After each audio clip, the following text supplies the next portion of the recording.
Hello guys, स्वागत है आप सब लोगों का let's code with SK. So guys, आज इस वीडियो में हम शुरुआत करने जा रहे हैं रेस्ट एपीआई स्प्रिंग बूट के साथ। सो कैसे हम with in 5 minute spring boot के साथ रेस्ट एपीआई बना सकते हैं।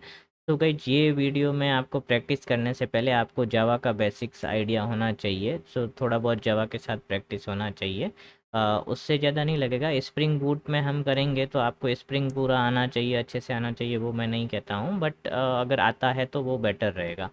तो अगर आपने स्प्रिंग एमवीसी पे पहले काम किया हुआ है तो आप ये वीडियो जल्दी सीख सकते हैं। लेकिन हम देखते हैं कि कैसे एज ए बिगिनर मैं ये ट्यूटोरियल बना रहा हूँ बिगिनर लोगों के लिए कि स्प्रिंग बूट के साथ आप रेस्ट एपीआई कैसे बना सकते हो। फिर हम नेक्स्ट फेज में जाएंगे, धीरे धीरे आगे भी बढ़ेंगे।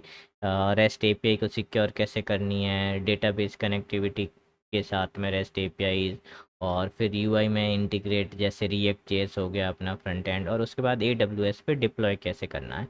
तो हमारा जो ये पूरा कोर्स है वो लंबा जाएगा। हम एज ए कोई कोर्स की तरह नहीं पढ़ेंगे, जस्ट फ्रैंकली हम पढ़ेंगे कि जो भी होगा और जैसा आप फीडबैक देंगे उसके अकॉर्डिंग हम आगे चेंज करते रहेंगे। तो आज मैं आपको बताने जा रहा हूँ कि स्प्रिंग बूट के साथ कैसे हम 5 मिनट के अंदर एक रेस्ट एपीआई बना के रेडी कर सकते हैं। फिर हम उसको पोस्टमैन से टेस्ट करेंगे। सो ये वीडियो अंत तक ज़रूर देखना, लर्निंग के लिए बहुत ही अच्छा है। तो मेरा टोटल 7+ ईयर का एक्सपीरियंस है जावा प्लस स्प्रिंग बूट में। तो अभी मैं SSE2 सीनियर सॉफ्टवेयर इंजीनियर 2 हूँ HCL में। और मैंने जो भी नॉलेज अर्न किया है मैं उसको आप सब लोगों के साथ शेयर करना चाहता हूँ। तो मेरा फोकस ये भी रहेगा कि मैं आगे आपको सिस्टम डिजाइनिंग वगैरह कॉम्प्लेक्स या इंडस्ट्री में कैसे काम होता है वो सब भी सिखाऊँ। बट उससे पहले हम शुरुआत एक बेसिक छोटे से वीडियो से कर रहे हैं, learn with spring boot rest API. So rest API बनाते हैं, ज़्यादा बातें नहीं करते हैं।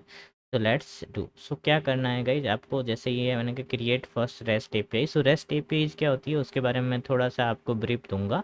तो बेसिकली जो भी डिजिटल प्लेटफॉर्म्स होते हैं, या आप बोल सकते हो क्लाइंट है और एक सर्वर है, तो उन दोनों के बीच में HTTPS पे जो कम्युनिकेशंस होता है उसके बहुत सारे प्रोटोकॉल्स है। तो उसमें से सॉप एपीआईज भी था और एक रेस्ट एपीआईज भी है। सो रेस्ट एपीआई एक आपका प्रोटोकॉल है। मीन्स प्रोटोकॉल का मतलब होता है सेट ऑफ रूल्स। मतलब आप जब क्लाइंट से सर्वर HTTP प्रोटोकॉल पे कम्युनिकेट कर रहे हो तो आप कुछ ना कुछ डिसिप्लिन फॉलो कर रहे हो, कुछ ना कुछ सेट ऑफ रूल्स फॉलो कर रहे हो। वो सेट ऑफ रूल्स जब आप फॉलो करते हैं तो वो आपका रेस्ट एपीआई बन जाता है। जब आप रेस्ट एपीआई के जो भी रूल्स है उसको फॉलो करेंगे कम्युनिकेशंस के लिए, तो पहले क्या होता था, सर्वलेट के टाइम में नॉर्मल सीधा सा कम्युनिकेशन हो जाता था। सर्वलेट लिखा, वो भी गेट पोस्ट, एक भी प्रोसेस मेथड होता था, उसको प्रोसेस किया जैसे भी आपको मानना है, HTTP गेट पोस्ट आपको ही देना है। बट रेस्ट एपीआई में बहुत सारे सेट ऑफ रूल्स है। यूआरएल का पैटर्न कैसे होना चाहिए, यूआरएल बनाने के लिए किस तरीके से डिसिप्लिन हमें आपको रखना चाहिए। तो आपका जो भी पूरा इन्फॉर्मेशन है, जो आपका पूरा सिस्टम है, उसको आपको रेस्ट एपीआई में पूरा एक्सप्लेन कर लेना है, आपको समझा देना है बातों ही बातों में। सो रेस्ट एपीआई यूआरएल से ही आपको अगले बंदे को सब कुछ समझ आना जाना चाहिए कि ये पर्टिकुलर यूआरएल क्या रिसोर्स शेयर करेगा मेरे साथ। ठीक है। सो ज़्यादा बातें नहीं करते हैं, फिर अगेन शुरू करते हैं हमारा। तो क्रिएट फर्स्ट रेस्ट एपीआई। सो बाकी रेस्ट एपीआई को हम डिटेल में समझेंगे, अभी अपन छोटा सा रेस्ट एपीआई बनाते हैं कैसा होता है, और पोस्टमैन के साथ टेस्ट करेंगे। सो पोस्टमैन जो भी है, जिन लोग आपको पता होगा, तो आपको क्या चाहिए, आपके सिस्टम में जावा होनी चाहिए। मैं बेसिकली जावा 8 पे ही बना रहा हूँ, अभी ज़्यादा नए वर्जन्स नहीं यूज कर रहा हूँ। और आपको जो भी प्रोग्रामिंग टूल आप यूज करते हो, इक्लिप्स यूज करते हो, या मैं STS प्रेफर करूँगा, आप स्प्रिंग टूल सूट ले लीजिएगा, स्प्रिंग के ऊपर काम कर रहे हैं तो। अ, उसके अलावा ज़्यादा कुछ आपको चाहिए नहीं। सो जावा होनी चाहिए 8 मिनिमम, और आपके पास स्प्रिंग टूल सूट होना चाहिए। ठीक है। तो गाइज अब हम मूव करते हैं हमारा इंटरनेट ब्राउज़र पे, क्रोम में जाते हैं। मैंने ऑलरेडी ओपन कर रखा है। आपको स्प्रिंग आयो करके सर्च करना है, स्प्रिंग इनिशियलाइजर करके सर्च करना है। तो जैसे ही आप सर्च करोगे वहाँ पे, ओके गाइस, तो आपके सामने स्प्रिंग का वेबसाइट खुल जाएगा, आपका ये वाला स्प्रिंग इनिशियलाइजर। सो यहाँ पे हमें कुछ नहीं करना है, मैं जावा सेलेक्ट करना है, मेवन सेलेक्ट करना है। बेसिकली हमारा ट्यूटोरियल मेवन में रहने वाला है। सो मेवन और अपना ग्रेडल दो तरीके से क्या है, अपना बिल्ड टूल है। तो जावा प्रोग्रामिंग है, उसमें अलग अलग लाइब्रेरीज अपन को चाहिए होती है। सो लाइब्रेरी एंड प्रोजेक्ट के जो रूल्स है उन सबको बिल्ड करने के लिए एक जो बिल्ड टूल यूज होता है वो अपना मेवन है और ग्रिडल है। तो अपन यहाँ पे मेवन यूज कर रहे हैं, सेंट्रल रिपोजिटरी भी मेवन है। और यहाँ पे मैंने ग्रुप एस के सेलेक्ट कर दिया है, आपको जो भी ग्रुप सेलेक्ट करना है आप कर दीजिएगा। आर्टिफैक्ट्स में मैं रेस्ट एपीआई डाल दिया, नाम में रेस्ट एपीआई डाल दिया। और आप जब यहाँ पे आर्टिफैक्ट में रेस्ट हाइफन एपीआई डालेंगे तो हो सकता है ऑटोमेटिक पैकेज का नेम भी हाइफन से आए, but as a good practice अपन को पैकेज नेम हमेशा स्मॉल केस में रखना है और उसके अंदर जो कभी भी हाइफन वगैरह नहीं रखना है। तो अगर हाइफन आता है तो आपको यहाँ पे थोड़ा ठीक कर देना है। ओके, तो इस तरीके से आपका पैकेज नेम बनेगा जो आपका रूट पैकेज होगा। ओके, सो आप यहाँ से हमें जनरेट करना है, उससे पहले हम यहाँ पे एक्सप्लोर कर सकते हैं। तो ये हमें पॉम फाइल दिखाएगा कि हमारे जो प्रोजेक्ट का पॉम फाइल कैसा है। सो हम स्प्रिंग बूट 2.7 यूज कर रहे हैं, जो पेरेंट पॉम फाइल पेरेंट डिपेंडेंसी है। स्प्रिंग बूट स्टार्टर आएगा अपने साथ, इसके अलावा अपने पास कुछ नहीं है। सो अगर अपन को रेस्ट एपीआई बनानी है तो ऑब्वियसली हमको स्प्रिंग वेब लगेगा। तो हम यहाँ पे एक डिपेंडेंसी ऐड कर देते हैं, वेब। ओके, सो ये वेब ऐड करने से हम वेब सर्विसेज बना सकते हैं, रेस्ट एपीआई। तो web include RESTful application Spring MVC वगैरह के, और uses Apache Tomcat as a builded container. So ये सब कंसेप्ट, एम्बेडेड कंटेनर वगैरह क्या होता है, टॉमकिट क्या होता है, वो हम बाद में देखेंगे। तो जो भी वेब प्रोजेक्ट होता है उसको डिप्लॉय करना होता है किसी न किसी एप्लीकेशन सर्वर के अंदर। सो टॉमकिट हमारा यहाँ एम्बेडेड एप्लीकेशन सर्वर है।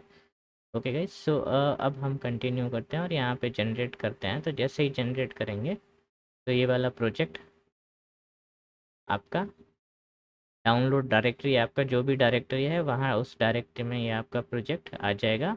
आपको ये प्रोजेक्ट को वहाँ पे जाके एक्सट्रैक्ट करके रखना है, और एक्सट्रैक्ट करके रखने के बाद में आगे क्या करना है वो मैं आपको बताता हूँ। तो तब तक आप लोग अभी ये वाला प्रोजेक्ट डाउनलोड करके रख लीजिएगा आपके लोकल पे। तो आपकी डाउनलोड डायरेक्टरी जो भी है वहाँ पे एक जिप फाइल बन जाएगा जिसका नाम होगा रेस्ट एपीआई। तो फिर उसको एक्सेप्ट करोगे तो उसमें रेस्ट एपीआई नाम का एक फोल्डर बनेगा जिसमें आपका पॉम फाइल वगैरह रहेगा। तो अब हमें क्या करना है, हमारा जो स्प्रिंग का टूल शूट है उसके अंदर जाना है। तो अभी मैं आपको एसटीएस का स्क्रीन शेयर करता हूँ मेरा। तो ये मेरा स्प्रिंग टूल शूट है जो मैंने ओपन कर रखा है। तो अब मैं यहाँ पे इसमें जाऊँगा और अगर यहाँ पे और इंपोर्ट करूँगा और एज मेवन प्रोजेक्ट करूँगा, जैसा कि हमने मेवन प्रोजेक्ट ही लिया है। तो आप यहाँ से एज मेवन प्रोजेक्ट इंपोर्ट करेंगे इसको। ओके, तो यहाँ पे आपका जो भी डायरेक्टरी है, जहाँ पे मेरा डाउनलोड डायरेक्टरी में ये प्रोजेक्ट आ गया है रेस्ट एपीआई, आपको दिख रहा होगा आई होप।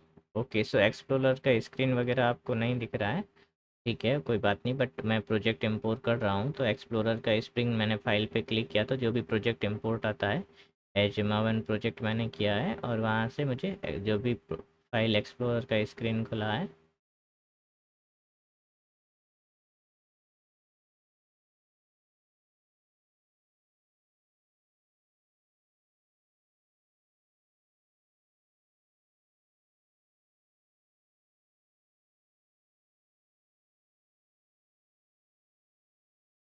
ओके, सो ये यहाँ पे हमारा रेस्ट प्रोजेक्ट इंपोर्ट हो रहा है, रेस्ट एपीआई। तो ये यहाँ पे जैसे ही इंपोर्ट प्रोसेस फिनिश होगा,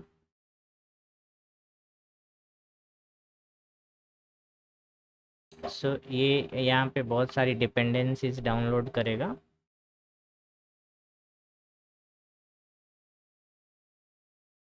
ये सारी डिपेंडेंसीज डाउनलोड होने देते हैं, थोड़ा टाइम लगेगा।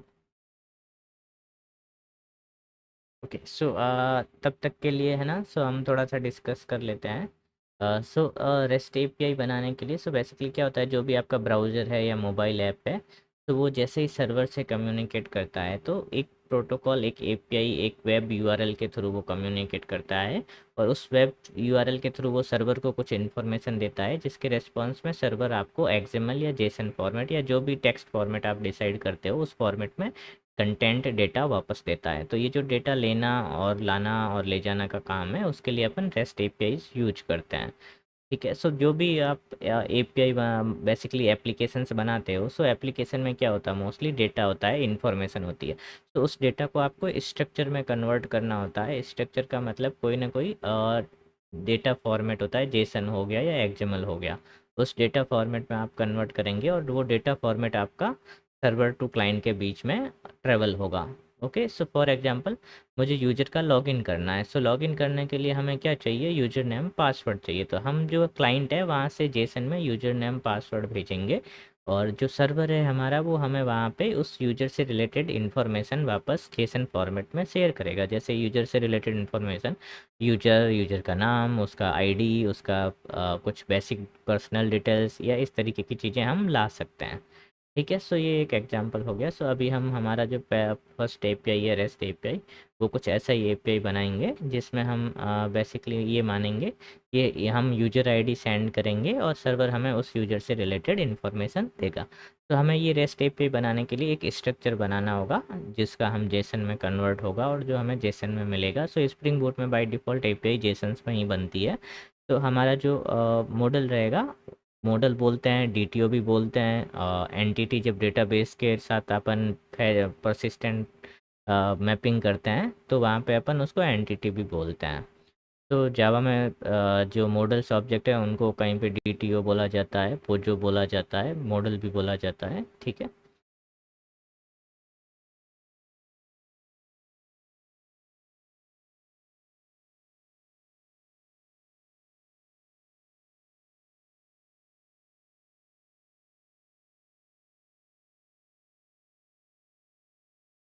ओके, सो जब तक ये डाउनलोड हो रहा है तब तक हम देखते हैं हमारे प्रोजेक्ट में क्या क्या आया है।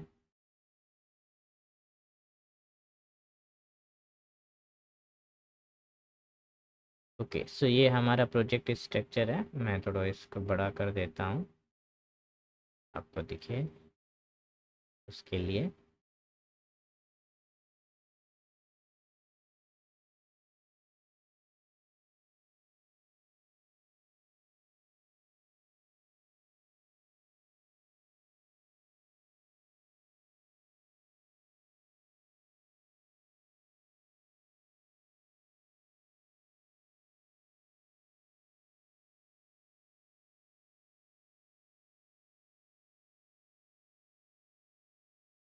ओके, सो ये हमारा प्रोजेक्ट है रेस्ट एपीआई, और यहाँ पे हम देखेंगे एसआरसी के अंदर हमारा एस के रेस्ट एपीआई प्रोजेक्ट बना है, और यहाँ पे एक डिफ़ॉल्ट फाइल जनरेट होके आया है हमारे पास,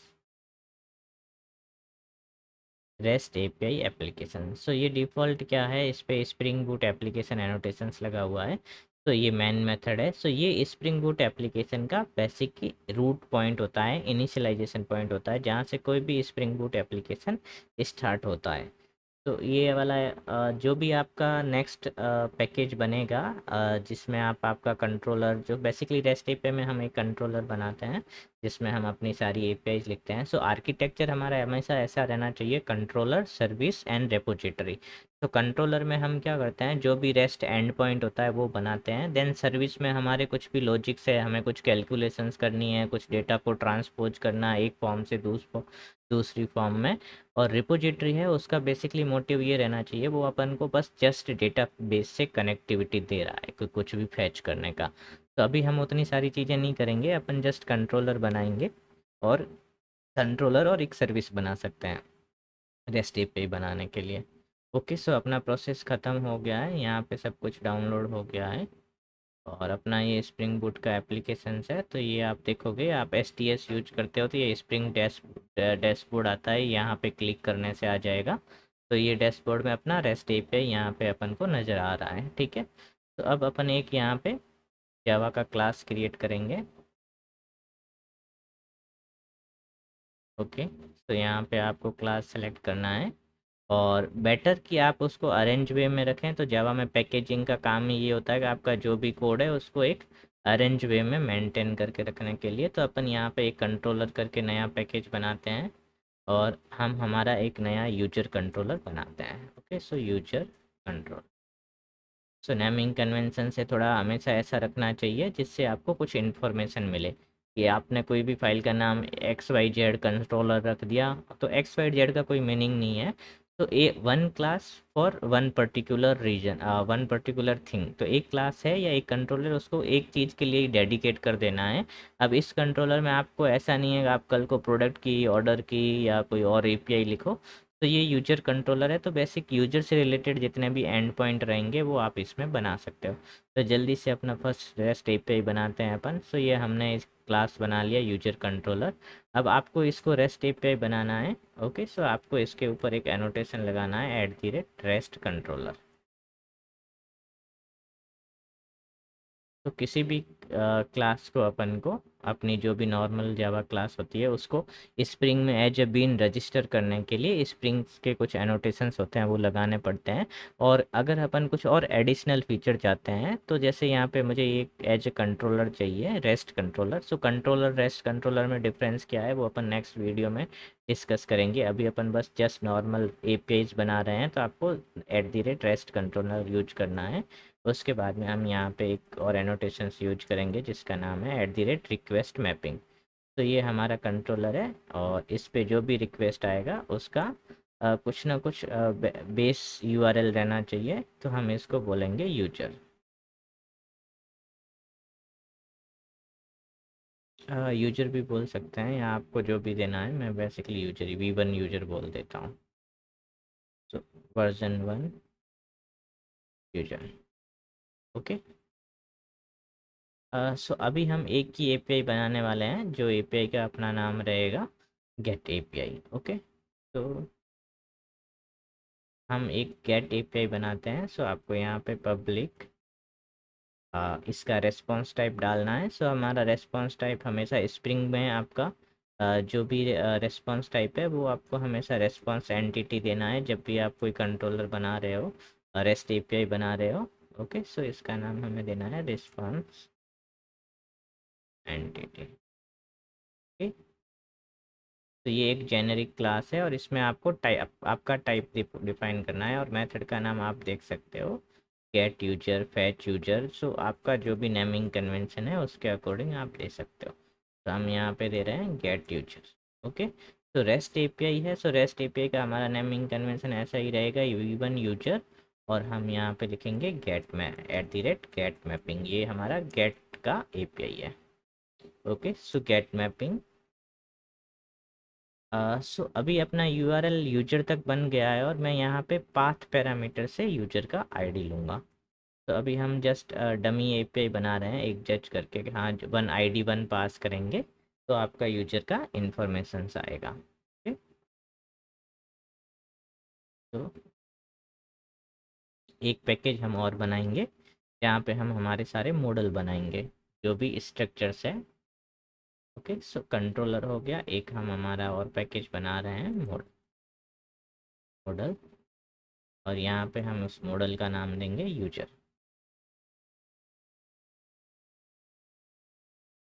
ओके। तो इसमें आप अपने कुछ मेथड्स बनाएंगे। So private integer ID, private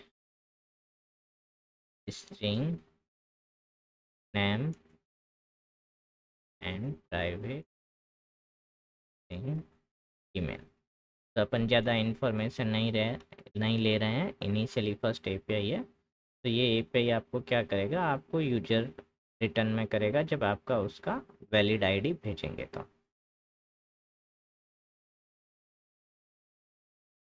okay. तो हमने ये एक यूजर करके अपना ऑब्जेक्ट बना लिया है, स्ट्रक्चर मॉडल बना लिया है। और ये मॉडल हम यहाँ पे रिटर्न करेंगे। सो यहाँ पे टी की जगह आप जेनेरिक टाइप को यूजर मॉडल से चेंज कर दो। यहाँ पे आपको आपका यूजर ऑब्जेक्ट सेलेक्ट करना है। ओके। तो यहाँ पे रिटर्न होना चाहिए आपका यूजर। ओके। तो अब आप एक सर्विस क्लास बना सकते हो। तो सर्विस क्लास से हम क्या करेंगे, हमें जो भी है, सो सर्विस क्लास का हमेशा आप पहले एक इंटरफेस बनाइएगा।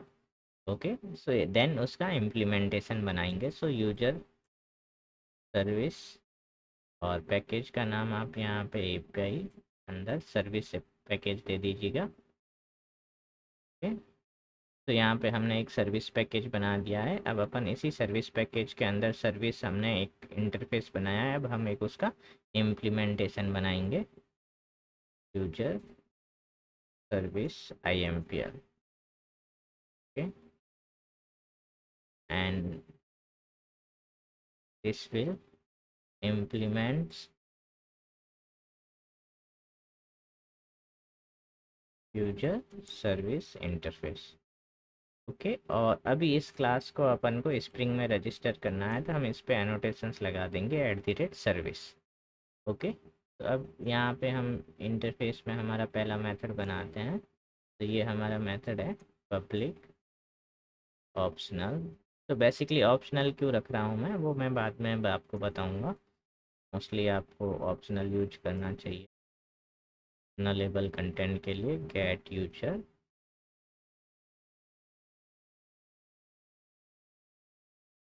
तो यहाँ पे इंटीजर आपका आईडी. ओके, तो इंपोर्ट कर लेते हैं जावा ऑप्शनल को.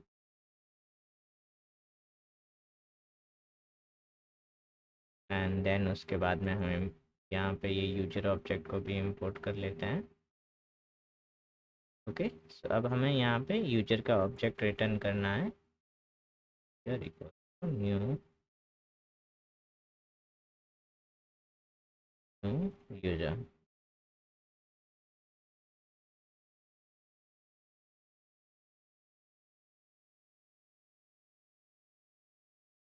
ओके, सो अब हमें क्या करना है कि अगर हमारा यूजर जो आईडी है, तो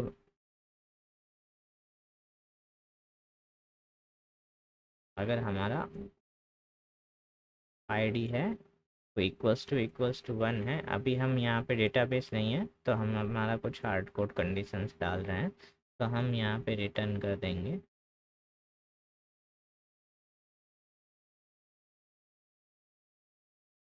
तो हम यहाँ पे हमारा यूजर ऑब्जेक्ट जो है उसको फिल करेंगे और उसको ऑप्शनल के साथ रिटर्न कर देंगे.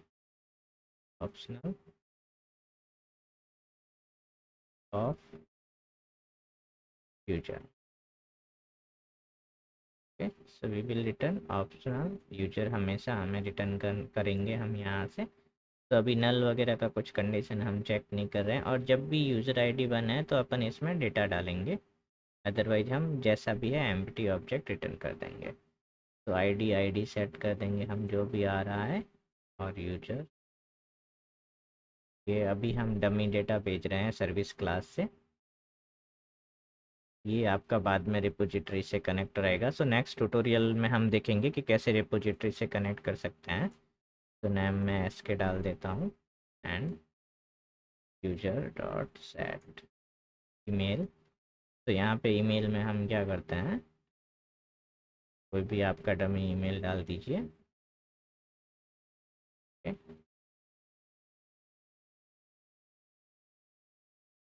तो ये हमारा इम्प्लीमेंटेशन है जो हमेशा अपना मेन क्लास में रहेगा, और जो अपना इंटरफेस है उसमें हमेशा अपना क्या रहता है,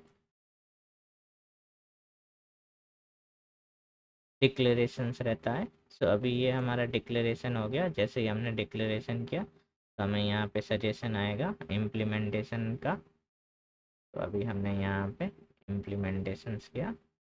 तो जो भी कोड मैंने इंटरफेस में बेसिकली ऐसे ही लिखा था, मैं यहाँ पे कॉपी करके लेके आया हूँ. तो ये अपन ने जो भी मेथड बनाया उसका इम्प्लीमेंटेशन है. ओके, तो ये हमने यूजर सर्विस और इसका इम्प्लीमेंटेशन लिख लिया है. ये नॉर्मल अपना एपीआई हो गया. तो अब हमारे कंट्रोलर में जाते हैं अपन. ये हमारा पाथ वेरिएबल है. सो अब ये पाथ वेरिएबल हमको यहाँ पे मेथड में एक्सेस करना है. सो कोई भी पाथ वेरिएबल होता है तो अपना स्प्रिंग का एनोटेशन है @path variable.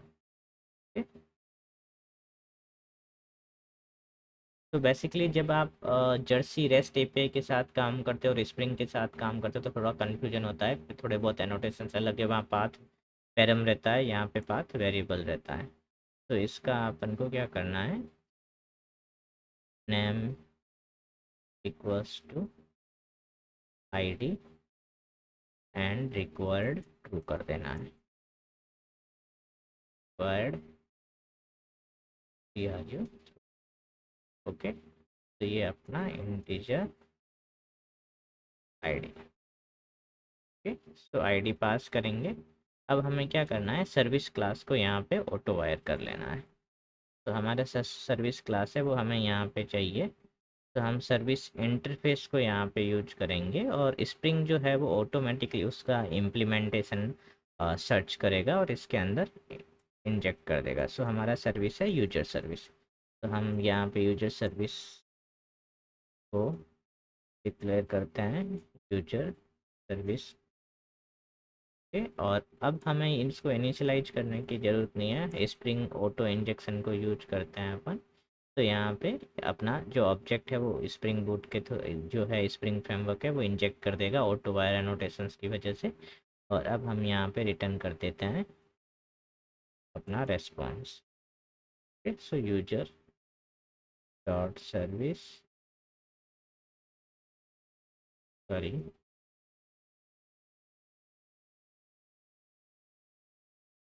User service dot get user. Okay, that's all. So ये हमारा रेस्ट एपीआई बन गया है गाइस।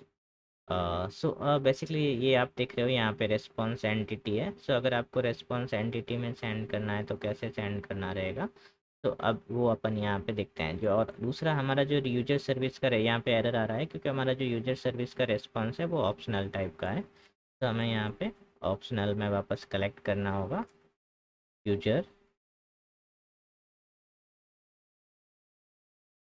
तो हम यहाँ पे कलेक्ट कर लेते हैं एक बार वापस से।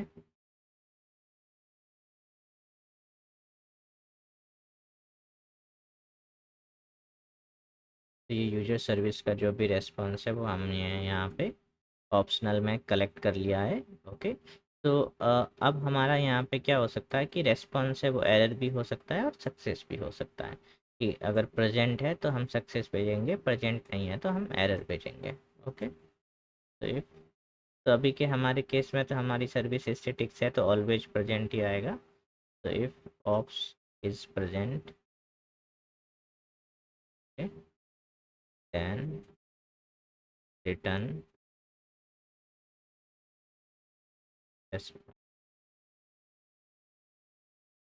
एंटिटी।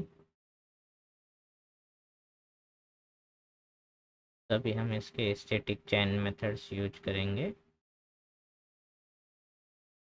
Dot okay. तभी हमारा रेस्पॉन्स ओके डालना है हमें। ओके, सो ओके मीन्स 200 कि सक्सेसफुली हमें मिल गया है कंटेंट।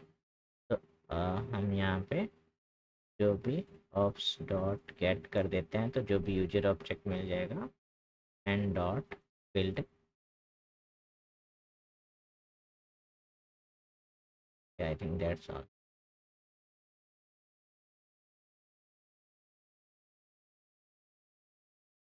और अगर कुछ एरर आता है तो उस केस में हम यहाँ से एरर का जो भी अपना मैसेज है वो अपन रिटर्न कर सकते हैं। यहाँ पे आपको कुछ एरर रिटर्न करना है तो आपको जो भी एरर कोड रिटर्न करना है या कोई मैसेज या जो भी कंटेंट रिटर्न करना है वो आप यहाँ से रिटर्न कर सकते हैं। यहाँ पे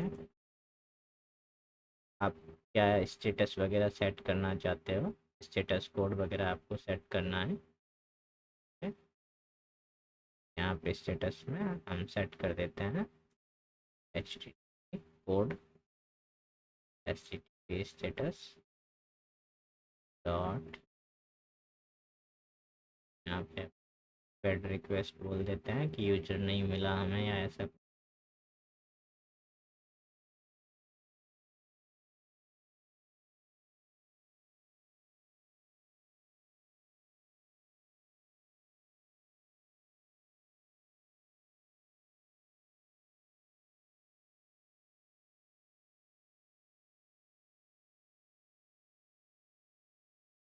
सो अब यहाँ पे यूजर भेज रहे हैं, अदरवाइज हम बेड रिक्वेस्ट भेज रहे हैं और कंटेंट में कुछ भी नहीं भेज रहे हैं। तो ये हमारे दो रेस्पॉन्स हैं।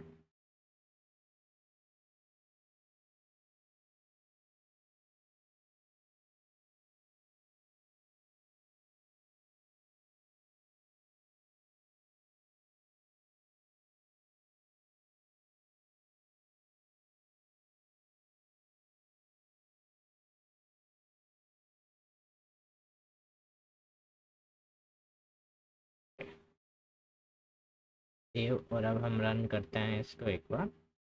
तो अभी हमको यहाँ से हमारा जो स्प्रिंग का प्रोजेक्ट है उसको रन करना है।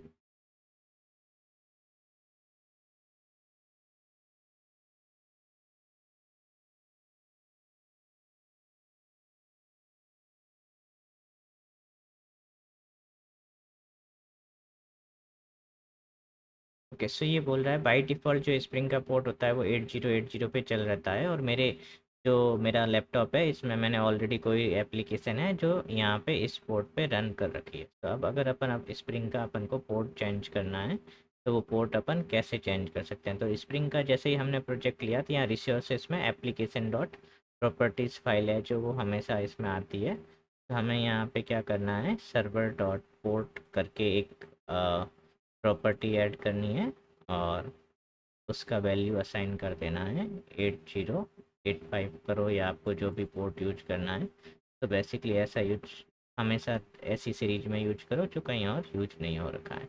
तो सर्वर डॉट पोर्ट में मैंने ये सेट कर दिया है, एंड देन हम एक बार वापस रीस्टार्ट करते हैं। तो ये वाला एरर आपको तभी आएगा अगर आपका 8080 पोर्ट पे ऑलरेडी कोई एप्लीकेशन चल रहा है, क्योंकि स्प्रिंग बूट में जो इंटरनल टॉम कैट होता है वो हमेशा बाय डिफ़ॉल्ट 808 पोर्ट पे रहता है, और ये हमारा 808 पोर्ट है। और जो कंटेक्स्ट पाथ है वो हमारा ब्लैंक है, हमने कोई कंटेक्स्ट पाथ यूज नहीं किया है। ओके गाइस, सो अब हम वापस हमारा यहाँ पे जाते हैं। ठीक, सो अभी पोस्टमैन की जगह मैं आपको यहीं से टेस्ट करके दिखाता हूँ। हमारा गेट एपीआई है, तो हम ब्राउज़र से भी कॉल कर सकते हैं। तो एक बार ब्राउज़र से कॉल करके दिखाते हैं। 18080/v1/यूजर, और अभी यूजर आईडी 1 डालते हैं। ओके, सो जैसे ही हमने यूजर आईडी 1 डाला तो हमको यहाँ पे रेस्पॉन्स में ID1 नेम SK ईमेल ये कंटेंट मिल गया। और अगर हम कोई इनवैलिड यहाँ पे ईमेल आईडी डाल के चेक करेंगे, ओके, सो जैसे यहाँ पे 12 डालते हैं जो कि एक वैलिड नहीं है। ओके, सो यहाँ पे आपको सब कुछ नल नल मिला है। और आप जैसे ही यहाँ पे नेटवर्क में चेक करेंगे, आई होप नेटवर्क विंडो आपको दिख रही होगी। सॉरी, सो बेसिकली मैंने स्क्रीन स्विच नहीं की, तो मैं एक बार स्क्रीन स्विच कर लेता हूँ। तो वापस से हम जाते हैं क्रोम में, जो भी आपने अभी मिस कर दिया है। तो हमने क्रोम में यहाँ पे यूआरएल डाला है localhost:180v1 यूजर सर्विस। तो जैसे ये यूआरएल हमने डाला, ये हमारा यहाँ तक जो है ये हमारा अपने कंट्रोलर के ऊपर का बेस पाथ है रिक्वेस्ट मैपिंग में। ये हमारा सर्वर का यूआरएल है जो टॉमकेट हमारा रन हो रहा है लोकल होस्ट 18080 पे, जिसके अंदर हमारा एप्लीकेशन रन हो रहा है। और 1 है जो यूजर आईडी है, तो हमें ये यूजर की डिटेल्स मिल जाती है। और जैसे ही हम यहाँ पे नेटवर्क में ट्रेस भी कर सकते हैं रिक्वेस्ट को, और यहाँ पे हम कोई दूसरा आईडी डाल देते हैं जो वैलिड नहीं है। ओके, सो हमें यहाँ नेटवर्क में क्या रिस्पॉन्स मिलता है यहाँ पे, तो आप देखेंगे अपन को रिस्पॉन्स मिला है 2। और बैड रिक्वेस्ट क्यों नहीं आई है, उसका रीज़न ये है कि हमने जो हमारी सर्विस है उसमें हमेशा रिस्पॉन्स भेजा है, कभी भी एरर नहीं भेजा है। तो अब हमें क्या चाहिए, जब हम कुछ इनवैलिड यूआरएल्स डाल रहे हैं, ठीक है, सो उस केस में हमारा एरर आना चाहिए। ओके, सो वो कैसे कर सकते हैं हम, तो अब हम वो देखते हैं। तो हम यूजर सर्विस में क्या करेंगे, इम्प्लीमेंटेशन में थोड़ा सा चेंजेज करेंगे। तो हम हमारे चेंजेस में क्या करेंगे, अगर यूजर आईडी इक्वल्स टू 1 है, तो हम यहाँ पे ऑप्शनल ऑफ यूजर भेजेंगे। और अगर ऐसा कुछ भी नहीं है तो हम रिटर्न करेंगे ऑप्शनल इज़ एम्प्टी। ओके, तो जब भी कोई प्रॉब्लम आ रहा है तो इस केस में क्या होगा, हमारा जो कंट्रोलर का कंडीशन है जो हमने लगाया था, अगर प्रेजेंट है तो ये वाला रिटर्न होगा, अगर नहीं है तो बैड रिक्वेस्ट करके रिटर्न होगा, और कोई भी कंटेंट नहीं जाएगा। सो चेंजेज के बाद में मैंने डेव टूल नहीं इंटीग्रेट कर रखा है, सो मुझे ऑटोमेटिक रीलोड नहीं होंगे चेंजेस। तो एक बार सर्वर को वापस स्टॉप स्टार्ट करना पड़ेगा। और जैसे ही हमने वापस स्टॉप स्टार्ट किया है, तो हम हमारे क्रोम में जाते हैं, और वापस से हम एक बार एंटर करते हैं वैलिड यूजर। तो हम देखेंगे हमें राइट डेट इन्फॉर्मेशन मिली है, और 200 200 स्टेटस आया है सर्वर से। अब हम वापस रॉन्ग यूजर आईडी डालते हैं। ओके, सो यहाँ पे क्या हो गया, आप देखोगे यहाँ पे क्रोम का ये आया है और यहाँ H T T P error 400 आया। ओके, और बोल रहा है कनेक्शन में कुछ एरर है। ये इसलिए आया है कि हमने यहाँ पे सर्वर से ये रेस्पॉन्स भेजा है 400, that is bad request. Okay, तो यहाँ पे कोई रेस्पॉन्स नहीं भेजा है हमने, bad request status code only भेजा है। तो गाइज ये हमारा था आज का बेसिक ट्यूटोरियल। अगर आपको वीडियो अच्छी लगे तो प्लीज़ लाइक कीजिए, सब्सक्राइब कीजिए। सो इसके बाद हम आगे भी अच्छे नेक्स्ट कंटेंट पे जाएंगे कि और रेस्ट एपीआईज के क्या क्या मेथड्स रहते हैं, रिपोजिटरी से कैसे कनेक्ट करना है, थोड़ी सी कॉम्प्लेक्सिटी लाएंगे। और रेस्ट एपीआई के जो सारे मेथड्स होते हैं जो अपन को बेसिकली यूज करने होते हैं, get, post, put, patch, delete, तो इन चारों का क्या यूज है। और ये एप्लीकेशन हम धीरे धीरे एक्सटेंड करेंगे। पहले हम ये सारे मेथड्स बनाएंगे, देन हम इस पे स्प्रिंग वैलिडेशंस लगाएंगे। सो स्प्रिंग वैलिडेशंस के बाद में हम स्प्रिंग सिक्योरिटी इम्प्लीमेंट करेंगे कि कोई भी एंड पॉइंट है उसको सिक्योर कैसे कर सकते हैं।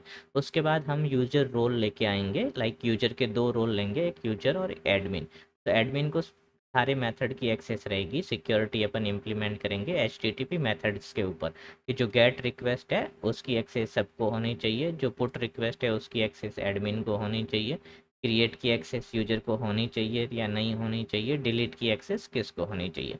तो इस तरीके से हम करेंगे मेथड वाइज। और नेक्स्ट पेज में हम क्या करेंगे, ये मेथड वाइज एक्सेस को हटा के हम पर्टिकुलर रिसोर्स एंड पॉइंट की जो यूजर स्पेसिफिक यूजर टोकन से यूजर डिटेल्स लेके उसके अकॉर्डिंग यूजर को कौन सा रिसोर्स शेयर करना चाहिए, यूजर परमिशन के ऊपर काम करेंगे। इस तरीके से हम धीरे धीरे ये वाले प्रोजेक्ट को एक एंटरप्राइज प्रोजेक्ट में कन्वर्ट करेंगे। तो पहले हमारा नॉर्मल एप्लीकेशन हम बनाएंगे, देन हम इसको माइक्रो सर्विस में लेके जाएंगे।